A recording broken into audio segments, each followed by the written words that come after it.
Kali ini kita akan mengadakan tentang Sanlat Online yang akan disampaikan oleh Ibu Nurlia Nopasari dengan mapel administrasi pajak. Yuk simak videonya.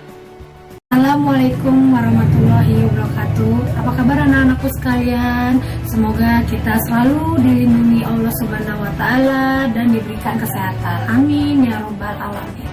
Baik anak-anakku sekalian, kita akan memulai pelajaran tentang akuntansi pajak, di mana kita akan melanjut pembahasan kita yaitu tentang PPh Badan Terhutang. Oke, Ibu di sini akan memberikan sedikit materi tentang apa sih itu badan. Kita akan mulai dulu.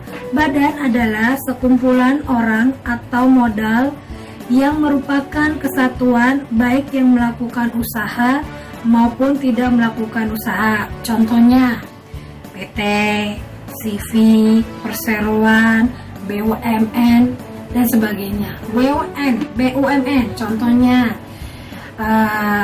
PT Kereta Api Indonesia, Pertamina, dan terakhir Kantor Pos Indonesia, dan banyak lagi yang kalian ketahui nanti. Jadi BUMN itulah nama-nama yang kalian ketahui BUMN kan, yang Ibu sebutkan tadi. Selanjutnya di sini ada dasar pemotongan pajak. Dasar pemotongan pajak adalah jumlah penghasilan bruto untuk penghasilan berupa 1. Dividen, 2. Bunga termasuk premium, diskonto dan imbalan sehubungan dengan jaminan pengambilan piutang, yang ketiga royalti, yang keempat hadiah dan penghargaan, dan yang selanjutnya bunga simpanan yang dibayarkan oleh koperasi. Selanjutnya untuk neto penghasilannya, dasar pemotongan pajaknya yaitu 1. Sewa dan penghasilan lain sehubungan dengan penggunaan harta. Yang kedua, imbalan sehubungan dengan jasa teknik, jasa manajemen, jasa konstruksi, dan jasa konsultasi. Lanjut, di sini kita lanjutkan subjek pajak. Subjek pajak ada 2, dalam negeri dan luar negeri. Kalau dalam negeri itu badan didirikan di Indonesia atau bertempat kedudukan di Indonesia. Sedangkan untuk badan di luar negeri ada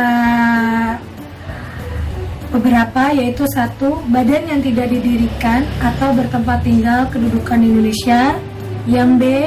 Menjalankan usaha melalui bentuk usaha tetap di Indonesia. Yang ketiga atau yang C. Menerima atau memperoleh penghasilan dari Indonesia tanpa melalui bentuk usaha tetap. Yang D. Bentuk usaha tetap. Yang terakhir bentuk usaha yang dipergunakan oleh subjek pajak. Itu subjek pajaknya. Sedangkan yang bukan subjek pajak yaitu 1. Badan perwakilan negara asing, dan yang kedua organisasi internasional. Kita lanjut. Di sini ada ketentuan dasar hukum PPh nomor 36 tahun 2008 tentang perubahan atas Undang-Undang nomor 7 tahun 1983, yaitu peraturan pajak mengakibatkan berubahnya surat pemberitahuan pajak. Selanjutnya Ibu akan membacakan lapisan pengenaan pajak dan tarif pajaknya. Tarif pajak sampai dengan 50 juta itu 10%. Sedangkan di atas 50 juta sampai 100 juta itu dikenakan 15%. Dan di atas 100 juta akan dikenakan tarif pajak 30%. Itu semuanya sudah ditentukan oleh pemerintah. Selanjutnya, biaya-biaya yang dapat dikurangkan yaitu mengenai penghasilan kena pajak wajib pajak dalam negeri dan badan usaha tetap, yaitu A. Biaya untuk mendapatkan dan menagih penghasilan. Yang B. Penyusutan atas harta berwujud. Yang C. Iuran kepada dana pensiun. Yang D. Kerugian karena penjualan. Selanjutnya, biaya-biaya yang tidak dapat dikurangi. Biaya-biaya 1. Pembagian laba. 2. Pembentukan. Yang ketiga, premi asuransi. Dan terakhir, pajak penghasilan. Sampai di sini materi Ibu yang Ibu sampaikan, karena waktu juga yang dapat mempersingkat kita. Di sini Ibu akan membuat pertanyaan. 1. Jelaskan pengertian badan. Apa pengertian badan itu? Yang kedua, sebutkan subjek pajak badan. Yang ketiga, sebutkan bukan subjek pajak badan.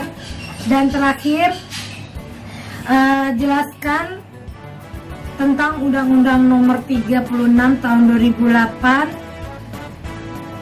atas Undang-Undang, kemudian atas Undang-Undang Nomor 7 Tahun 1983 tentang pajak penghasilan. Kalian jelaskan dan sebutkan juga tarif pajak yang sudah dikenakan oleh penghasilan kena pajak yang sudah ditetapkan oleh pemerintah. Itu pertanyaan dari Ibu. Kalian kirimkan melalui Classroom. Sampai di sini materi Ibu tentang akuntansi pajak. Kurang lebihnya mohon dimaafkan. Terima kasih perhatiannya. Assalamualaikum warahmatullahi wabarakatuh.